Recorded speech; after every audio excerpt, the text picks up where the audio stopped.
पिछली क्लास के अंदर हमने फिशर स्टेरिफिकेशन को लेकर चर्चा करी थी, राइट। हम आगे बढ़ रहे हैं और now we are taking up the Hell Volhard Zelinsky reaction. Now we are taking up the HVZ reaction, Hell Volhard Zelinsky reaction.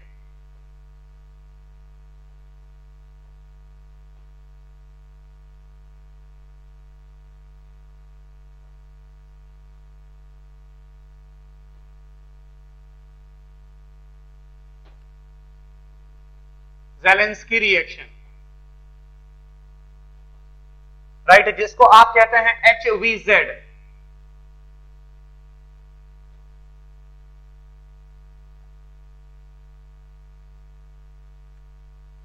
हेल-वोल्हर्ड-ज़ेलेंस्की reaction. इसमें क्या होता है कि जो हमारा कार्बोक्सिलिक एसिड होता है उसमें जिसमें अल्फा हाइड्रोजन प्रेजेंट है RCH2 and it is a C double bond O and it is OH, इसको आप रेड फास्फोरस और Br2 की प्रेजेंस में जब आप ट्रीट करवाते हैं, रेड फास्फोरस और Br2 की प्रेजेंस में जब आप रिएक्शन परफॉर्म करते हैं तो it results into the formation of RCH and here it is Br and it is a C double bond O and it is OH, right. This reaction is called as हेल-वोल्हर्ड-ज़ेलेंस्की reaction, मतलब alpha hello acid का formation होता है। यहां पर जो है वो alpha hello acid का फॉर्मेशन होता है। नाउ द क्वेश्चन इज कि ये मैकेनिज्म क्या होगा। Red phosphorus in the presence of Br2, यहां पर PBr3 बनता होगा। सबसे पहले क्या हुआ, सबसे पहले जो है मैकेनिज्म इसका बता रहा हूं अब, RCH2 and it is a C double bond O and it is OH। तो यहां पर जब आप red phosphorus in the presence of Br2 लेते हैं तो it results into the formation of PBr3 बनता होगा। तो सबसे पहले क्या होगा कि जो ये PBr3 है, यह PBr3 OH ग्रुप को डिस्प्लेस करेगा और यहां पर Br आ जाएगा। कल ही हमारी बात हुई है कि जब आप कार्बोक्सिलिक एसिड्स को PCl3 के साथ में अथवा PCl5 के साथ में और विद थायोनाइल क्लोराइड SOCl2 के साथ ट्रीट करवाते हैं, राइट, तो result into the formation of acid chloride. उसी तरीके से यहां पर जब आप PBr3, red phosphorus in the presence of Br2, it forms the PBr3, और ये जो PBr3 है, राइट, ये एसाइल ब्रोमाइड का फॉर्मेशन करेगा। इट मींस यहां पर बन जाएगा RCH and here it is H and here it is a C double bond O and it is Br। ये आपका बन चुका है एसाइल ब्रोमाइड, राइट। ये आपने बनाया एसिड ब्रोमाइड, एसिड हैलाइड, और you can say acyl bromide. ये आपने एसाइल ब्रोमाइड बनाया। अब नेक्स्ट स्टेप में क्या होगा, नेक्स्ट स्टेप के अंदर ये टॉटमराइजेशन परफॉर्म करेगा। मतलब ये वाला बॉन्ड यहां पर आया, ये वाला बॉन्ड यहां पर आया, ये वाला बॉन्ड यहां पर चला जाएगा और ये जो H है वो यहां पर लग जाएगा। इट मींस, हाँ, ये बात जरूर है कि रिएक्शन फॉरवर्ड नहीं जाएगी, राइट। इट मींस ये हो जाएगा RCH and it is a double bond C and here it is O and here it is H and here it is a Br, right. RCH, जब ये वाला bond यहां पर आया तो यहां पर डबल बॉन्ड कैरेक्टर आ जाएगा, RCH double bond COH and here it is Br, right. अब क्या होगा नेक्स्ट स्टेप के अंदर, ये oxygen is having the lone pair of electron, right. तो अब यहां पर क्या होगा, आगे इसको अपन कर देते हैं इस तरीके से।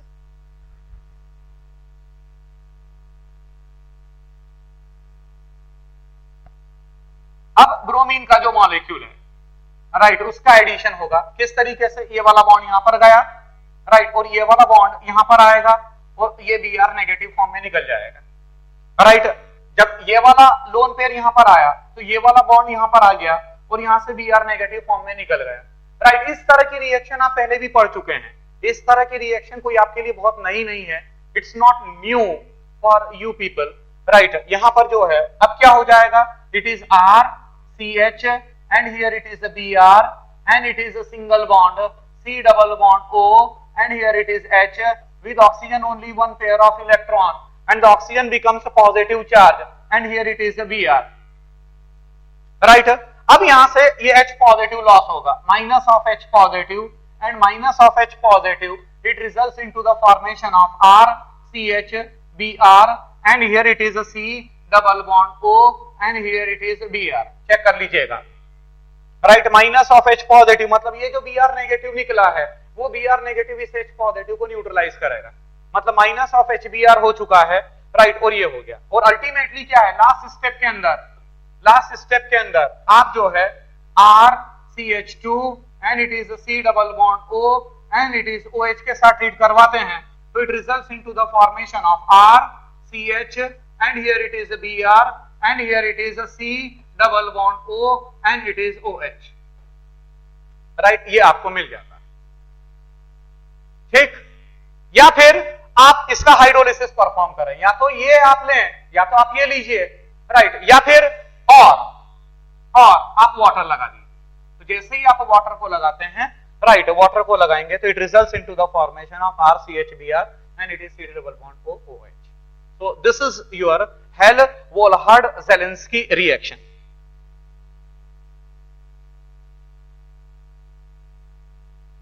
ठीक, इसका खास रिएजेंट ध्यान में रखना, आपके लिए अभी इंपॉर्टेंट क्या है, अभी आपके लिए इंपॉर्टेंट है इसका reagent, right, that is red phosphorus in the presence of Br2, red phosphorus in the presence of Br2,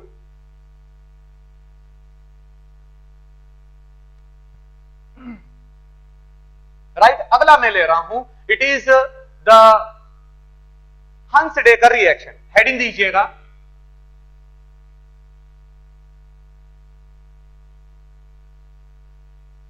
हंस-डेकर reaction,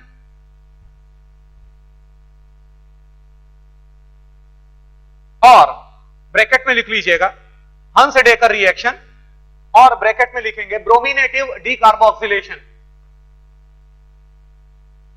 HUNS, हंस-डेकर reaction, और ब्रोमिनेटिव डीकार्बोक्सिलेशन, ब्रोमिनेटिव डीकार्बोक्सिलेशन, डीकार्बोऑक्सीलेशन,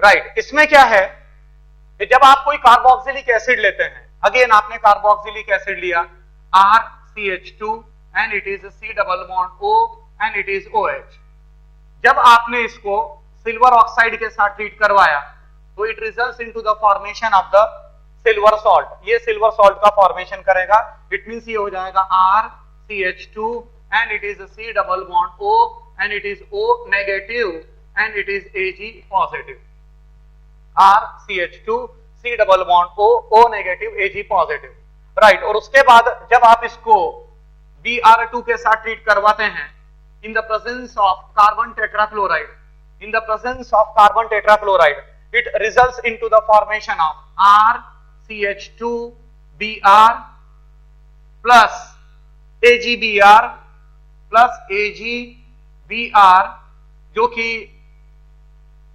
जिसकी सॉल्युबिलिटी काफी कम होती है, ऑलमोस्ट इनसॉल्युबल माना जाता है, तो AgBr नीचे सेटल डाउन हो जाएगा, प्लस CO2 गैस के फॉर्म में है, वो गैस के फॉर्म में निकल जाएगी। ये हंस-डेकर रिएक्शन बच्चों हम पहले भी बता चुके हैं, कहां पर हमने डिस्कस किए, in the preparation of alkyl halide, in the preparation of alkyl halide. ये देखिए आपका अल्काइल हैलाइड बन चुका है RCH2Br, राइट। सबसे पहले आपने सिल्वर सॉल्ट बनाया, silver salt of the carboxylic acid. ये जो सिल्वर सॉल्ट आप बनाते हैं, it is by treatment with the silver oxide, silver oxide के साथ आपने ट्रीट किया, राइट। इसका मैकेनिज्म क्या है, इसके मैकेनिज्म पर मैं चर्चा कर रहा हूं, देखिएगा।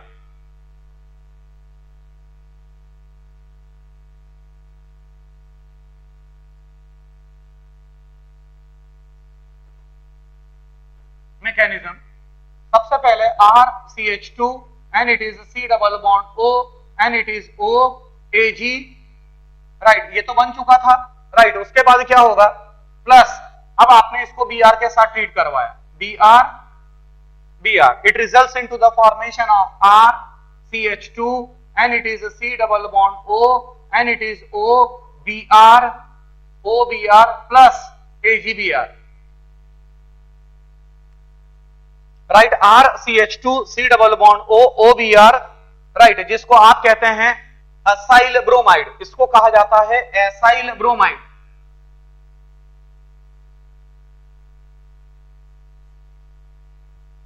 राइट, ये आपने एसाइल ब्रोमाइड बनाया, राइट। अब चेन इनिशिएशन स्टेप होगी। अब यहां पर जो आपने ये बनाया है RCH2 C double bond O OBr, right, अब यहां पर चेन इनिशिएशन होगा। चेन इनिशिएशन से क्या मतलब है, यहां पर हम लिखेंगे chain initiation step, chain initiation step. इसमें क्या होगा कि जो हमारा RCH2 C double bond O OBr आपने बनाया है, राइट, इसका होमोलिटिक क्लीवेज होगा, और होमोलिटिक क्लीवेज होगा तो it results into the formation of RCH2 C double bond O and it is O free radical plus Br free radical, right. Second step के अंदर जो ये हमारा RCH2 C double bond O बना है, right, next step के अंदर जिसको आप कहते हैं चेन प्रोपोगेशन। बच्चों पता होगा आपको कि जब भी कोई रिएक्शन फ्री रेडिकल मैकेनिज्म से होती है, जरा रिकॉल करें फ्री रेडिकल मैकेनिज्म की रिएक्शन को, रिकॉल करें फ्री रेडिकल मैकेनिज्म। कोई भी रिएक्शन ले लो आप, कोई भी रिएक्शन ले लो, सबसे बढ़िया होगा the ideal example, it is the halogenation reaction, halogenation of hydrocarbon. Methane का क्लोरीनेशन आप परफॉर्म करते हैं, तो मीथेन का जो क्लोरीनेशन होता है it is clear cut the free radical mechanism. जरूरी नहीं है मीथेन, आप इथेन ले लो, प्रोपेन ले लो, ब्यूटेन ले लो, राइट, कुछ भी ले लीजिए, कुछ भी ले लो आप, राइट, आइसोब्यूटेन ले लो, आइसोपेंटेन ले लीजिए, whatever it is, right, free radical mechanism follow करेगा। तो फ्री रेडिकल मैकेनिज्म के अंदर चेन इनिशिएशन होता है और चेन प्रोपोगेशन होता है, राइट। अब चेन प्रोपोगेशन होगा तो जिस समय प्रोपोगेशन स्टेप होगी, प्रोपोगेशन स्टेप, इस प्रोपोगेशन स्टेप के अंदर जो RCH2 है, RCH2 and it is a C double bond O and it is O, यहां पर ये वाला जो बॉन्ड है, ये इलेक्ट्रॉन तो यहां पर आया और यहां से एक इलेक्ट्रॉन यहां पर आ जाएगा, इट मींस यहां पर ये माइनस ऑफ CO2 हो गया, माइनस ऑफ CO2, एंड ये हो गया RCH2 and it is free radical, RCH2 free radical. अब ये क्या होगा नेक्स्ट स्टेप के अंदर कि ये जो RCH2 फ्री रेडिकल बना है, ये RCH2 इस एसाइल जो आपका RCH2 C double bond OBr है उसमें से ये Br निकाल देगा, राइट। यहां पर जो लिखा हुआ है, राइट, ये RCH2 फ्री रेडिकल, ये RCH2 फ्री रेडिकल, उसमें से नेक्स्ट स्टेप के अंदर मैं यहां पर लिख रहा हूं, ये RCH2 फ्री रेडिकल जो था, राइट, यह RCH2 C double bond O and it is O Br में से, राइट, ये Br को निकालेगा, RCH2 Br plus RCH2 C double bond O and it is O free radical बन चुका है। भाई सीधी सी बात है, बहुत ही लॉजिकल सी बात है बच्चों की, एक फ्री रेडिकल को ही निकालेगा, राइट। तो ये जो फ्री रेडिकल है, इस फ्री रेडिकल ने यहां से चेन प्रोपोगेशन करवा रहे हो ना, तो ये Br को निकाल देगा, Br फ्री रेडिकल को निकालेगा, और जब Br फ्री रेडिकल को निकालेगा, right, it results into the formation of alkyl bromide, right. ये बच्चों पूरा मैकेनिज्म है हंस डेकर रिएक्शन का, राइट। एक छोटा सा हम केस ले रहे हैं, एक छोटा सा क्वेश्चन हम ले रहे हैं, राइट, नोट करिएगा। दो रिएक्शन आपकी हो चुकी है आज, हेल्महोल्ट्ज ज़ेलेंस्की हो गई और हंस डेकर रिएक्शन आपकी हो चुकी है। अब एक छोटा सा क्वेश्चन हम ले रहे हैं, उसके बाद अगेन हम रेज्यूम करेंगे।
Right, identify A, B and C. जिस समय आप एल्यूमिनियम इथॉक्साइड के साथ ट्रीट करवाएंगे, तो एल्यूमिनियम इथॉक्साइड के साथ ट्रीट करवाएंगे, तो this is your Tishchenko reaction. कुछ ध्यान आ रहा होगा आपको, it is a Tishchenko reaction, right, and it results into the formation of ester. Ester का फॉर्मेशन हो जाएगा। इट मींस जो आपका ए बनेगा that is CH3 C double bond O and it is O CH2 and it is CH3, right.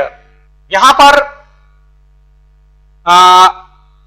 दो मोल लगेंगे aldehyde के, दो मोल लगेंगे जिस समय आप टिस-चेनको रिएक्शन परफॉर्म करेंगे, राइट, तो दो मोल इसके लगेंगे, राइट। तो यहां पर अगर देखा जाए तो ए और साथ में एक और, अब आपने हाइड्रोलिसिस परफॉर्म किया, ये तो एस्टर बना आपका, अब आपने हाइड्रोलिसिस परफॉर्म किया एसिडिक मीडियम में, तो it results into the formation of CH3 C double bond O and it is OH। CH3 C double bond O OH, मतलब ये मिलेगा प्लस इथाइल अल्कोहल मिलेगा, प्लस इथाइल अल्कोहल मिलेगा, right. ये है आपका ethyl acetate, this is your ethyl acetate, right. आपने acidic medium में हाइड्रोलिसिस परफॉर्म किया, it results into the formation of acetic acid and ethyl alcohol, then it is HBZ reaction, मतलब ये आपका बी हो गया, this is your B, right, और ये आपका बी डैश, ये आपका बी डैश हो गया, इथाइल अल्कोहल आपका बी डैश हो गया, राइट। अब बी की रिएक्शन जब आपने करवाई तो ये HBZ रिएक्शन होगी, और HBZ रिएक्शन होगी, इट मींस ये हो जाएगा CH2 and here it is Br and here it is C double bond O and it is OH, ये आपका मिल जाएगा, right. Alpha bromo acetic acid का फॉर्मेशन होगा, राइट। अगला क्वेश्चन बच्चों नोट करेंगे, an organic compound A, an organic compound A having the molecular formula C5H10O2, having the molecular formula C5H10O2 reacts with Br2, reacts with Br2 in the presence of red phosphorus, in the presence of red phosphorus, to give the compound B, to give compound B, compound B, compound B contains an unsymmetrical carbon atom, compound B contains unsymmetrical carbon atom and yields C, on dehydrobromination, and yields C on dehydrohalogenation or dehydrobromination, and yields C on dehydrohalogenation or you can say dehydrobromination, full stop. Compound C does not shows geometrical isomerism, does not shows geometrical isomerism, and on decarboxylation,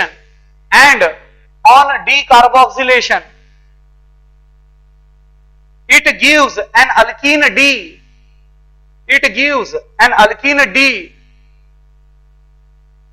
which on ozonolysis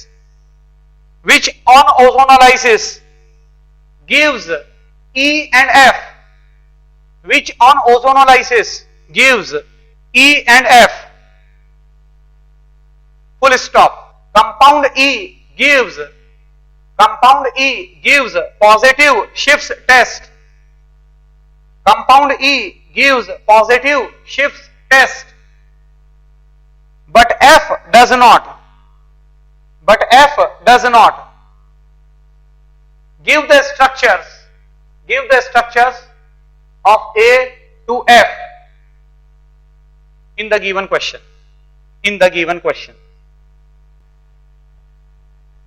जो condition है बच्चों, question में आपको जो conditions दे रखी है कि decarboxylation किया गया, gives an alkyne which on ozonolysis gives E and F, तो यहां पर जो आपका कंपाउंड है, जो आपका स्टार्टिंग कंपाउंड है C5H10O2, राइट, आप एक दूसरी तरीके से ऐसे भी सोच सकते थे, ऐसा सोच सकते हो आप। इस तरह के क्वेश्चन में बच्चों रिवर्स में चलना होता है। मतलब ए पूछा जा रहा है आपसे, A to F पूछा जा रहा है, तो आप पहले E और F को पता करो, फिर उसके बाद आप D को पता करो, राइट, उसके बाद फिर आप C को, फिर B को और फिर A को, इस तरीके से अपन डिड्यूस करते हैं। तो यहां पर जो ये हमारा कंपाउंड है, सबसे पहले क्या करिए आप कि जो हमारा कंपाउंड है, कंपाउंड A C5H10O2, उसके अंदर आप ये चेक कर लीजिए कि डिग्री ऑफ अनसैचुरेशन कितनी है। और आपको अगर ध्यान हो तो जिस समय आप डिग्री ऑफ अनसैचुरेशन पता करते हैं, तो जब आप ऑक्सीजन को निकालते हैं तो किसी तरह का कोई चेंज नहीं आता है, राइट। मतलब ये 2 ऑक्सीजन है, 2 ऑक्सीजन को मैंने निकाल दिया, तो जब 2 ऑक्सीजन को निकालूंगा तो ये हो जाएगा C5H10, और C5H10 इसका करस्पॉन्डिंग हाइड्रोकार्बन बनेगा C5H12, राइट। इसका मतलब 2 हाइड्रोजन की कमी है, तो 2 हाइड्रोजन, यहां पर 12। अगर कोई सैचुरेटेड हाइड्रोकार्बन होता, मतलब अल्केन होता, तो अल्केन बनता C5H12, राइट। मतलब 2 हाइड्रोजन की कमी है, तो 2/2 दैट इज इक्वल टू 1। ये बहुत इंपॉर्टेंट चीज है बच्चों, ये जो हमने डिड्यूस किया है, राइट, ये बहुत इंपॉर्टेंट चीज है। इससे हमारे को ये पता चलता है कि जो हमारा ओरिजिनल कंपाउंड ए है, उस ओरिजिनल कंपाउंड में सिर्फ एक डिग्री ऑफ अनसैचुरेशन है, मतलब वो कार्बोक्सिलिक ग्रुप होगा, कार्बोक्सिलिक ग्रुप होगा। क्यों? क्योंकि उसने आगे जो रिएक्शन परफॉर्म करी है वो red phosphorus in the presence of Br2 perform करी है, which is as such the characteristic reaction of the carboxylic acids, right। अच्छा, एक जगह पर उसने डीकार्बोक्सिलेशन परफॉर्म किया है, तो जब एक जगह पर उसने डीकार्बोक्सिलेशन परफॉर्म किया है, इसका मतलब एक कार्बन कम हो गया। भाई टोटल आपके ओरिजिनल कंपाउंड में 5 कार्बन है, एक कार्बन कम हो गया, बचे कितने कार्बन? बचे अब 4 कार्बन। अच्छा, ये जो 4 कार्बन है, डीकार्बोक्सिलेशन किया, तो डीकार्बोक्सिलेशन करने पर आपको एक अल्कीन प्राप्त हुआ था, जो भी हो अल्कीन, वो C हो, D हो, जो भी हो, राइट, वो अल्कीन बना। मेरे हिसाब से वो D होना चाहिए। जब आपने डीकार्बोक्सिलेशन किया, तो जब आपने डीकार्बोक्सिलेशन किया तो आपको D मिला, अल्कीन मिला। अब इस अल्कीन का आपने ओजोनोलाइसिस परफॉर्म किया, राइट, रिडक्टिव ओजोनोलाइसिस परफॉर्म किया। तो जब आप रिडक्टिव ओजोनोलाइसिस परफॉर्म कर रहे हैं, तो एक ऐसा कंपाउंड मिल रहा है, राइट, जो शिफ्ट से टेस्ट देता है। तो जो आपका अल्कीन है, उस भाई डीकार्बोक्सिलेशन कर चुके थे, तो डीकार्बोक्सिलेशन कर चुके थे मतलब एक कार्बन तो कम हो चुका है, बचे 4 कार्बन। तो जो अल्कीन है, वो जो अल्कीन है, अब उस अल्कीन का अगर आप ओजोनोलिसिस करेंगे, राइट, तो वो किस तरह का होना चाहिए? वो अल्कीन ऐसा होना चाहिए जिसके अंदर एक में भाई आपने ओजोनोलाइसिस किया ना बच्चों, तो 2 कंपाउंड मिले, एक शिफ्ट से टेस्ट देता है, दूसरा नहीं देता है। तो जो दूसरा नहीं दे रहा है, इसका मतलब वो कीटोन होना चाहिए, क्योंकि कीटोन शिफ्ट से टेस्ट नहीं देते हैं, right. This is the characteristic test of the formyl group, of the aldehyde group. इसका मतलब जो आपका E और F होना चाहिए था, मतलब जब आपने ओजोनोलाइसिस परफॉर्म किया, और ओजोनोलाइसिस परफॉर्म करने के बाद जो आपको E और F मिलता है, वो E और F होना चाहिए आपका CH3 C double bond O CH3। मेहरबानी कर इस बात को ध्यान में रखना कि हमारे 4 कार्बन होने चाहिए। क्यों 4 कार्बन? क्योंकि एक तो CO2 के फॉर्म में निकल गई, डीकार्बोक्सिलेशन कर दिया आपने, तो CH3 C double bond O CH3 plus, अब ये कीटोन है, अब यही तो कीटोन मानोगे, यही तो कीटोन माना जाएगा। इससे सिंपल कीटोन क्या करोगे? The simplest ketone is acetone, right. Acyclic की बात करें तो असाइक्लिक में सबसे छोटा एसीटोन रहेगा, राइट। ये नेगेटिव टेस्ट देगा, ये शिफ्ट से टेस्ट नहीं दे सकता। तो दूसरा कौन सा होगा? दूसरा होगा formaldehyde, it is CH2 double bond O, मतलब ये हमारा E और ये हमारा F। अब आप उल्टा चलते चलो, राइट, अब आप बैक में चलिए, राइट। अब इसके पहले ये प्रोडक्ट कब मिले? जब आपने ओजोनोलाइसिस किया, जब आपने ओजोनोलाइसिस किया, इसका मतलब जो आपका अल्कीन था, जो आपका अल्कीन था, राइट, वो अल्कीन रहा होगा CH3C and it is CH3 and it is double bond CH2, ये अल्कीन रहा। और ये अल्कीन कैसे मिला? जब आपने डीकार्बोक्सिलेशन किया, जब आपने डीकार्बोक्सिलेशन किया, राइट। इसका मतलब ये हुआ कि ये कैसे बना होगा? एक काम करो, ये एरो ऐसे कर दो, मतलब ये आपका डी हो गया, this is your D, right. और ये कैसे मिला होगा, ये सी से मिला होगा, राइट। जो सी है वो हमारा क्या होगा, CH3, and it is C, and it is CH3, and it is double bond CH, single bond C double bond O, and it is OH, ये आपका C हो गया।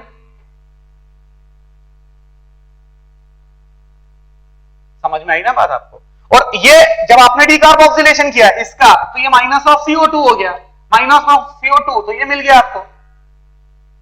अच्छा, उसने ये बोला हुआ है एक जगह पर, उसने ये बोला हुआ है कि जो आपका मेरे को लग रहा है कि मैं जो नेमिंग कर रहा हूं वो शायद सही है, राइट। जो C है उसने एक जगह पर ये बोला हुआ है, एक जगह पर बोला हुआ है कि जो कंपाउंड C है, compound C, the compound C does not shows the geometrical isomerism. तो ये ज्योमेट्रिकल आइसोमेरिज्म कैसे शो करेगा, राइट। एक ही कार्बन पर जब दो सिमिलर ग्रुप आ जाते हैं, तो जब एक ही कार्बन पर दो सिमिलर ग्रुप आ जाएंगे, राइट, तो वो किसी भी हालत में ज्योमेट्रिकल आइसोमेरिज्म शो नहीं करेगा। अच्छा, ये हमारे को कब मिला, अब हम धीरे धीरे पहुंच रहे हैं। ये हमारे को कब मिला, ये मिला जब आपने डीहाइड्रो हैलोजिनेशन परफॉर्म किया, डीहाइड्रो हैलोजिनेशन आपने परफॉर्म किया, राइट। इसका मतलब जो कंपाउंड है वो क्या रहा होगा, CH3, C, CH3, यहां पर आपका H, here it is CH, and here it is Br, and here it is C double bond O, and it is OH, मतलब ये आपका B हो गया, this is your B, right. अच्छा, ये जो B मिला, ये B कब मिला हमारे को, B मिला जब आपने A का, जिस समय आपने A को रेड फॉस्फोरस के साथ ट्रीट करवाया इन the presence of Br2, right. It means वो जो है CH3, CH, and here it is a CH3, and here it is a CH2, and it is a C double bond O, and it is OH, right. ये आपका compound है, right. अब आप check कर लीजिएगा, मॉलिक्यूलर फार्मूला चेक कर लेना, 1 2 3 4 5 carbon हो गए, 3 3 6 7 और 2 9 और 1 10, right, 10 and O2, right. This is the question, मतलब आपको बैक में चलना चाहिए था, राइट। मतलब जो आपका कंपाउंड ए है वो ये कंपाउंड ए हो गया, मतलब ये आपने HVZ रिएक्शन परफॉर्म करी थी, ये आपने HVZ रिएक्शन परफॉर्म करी थी, राइट। अब हम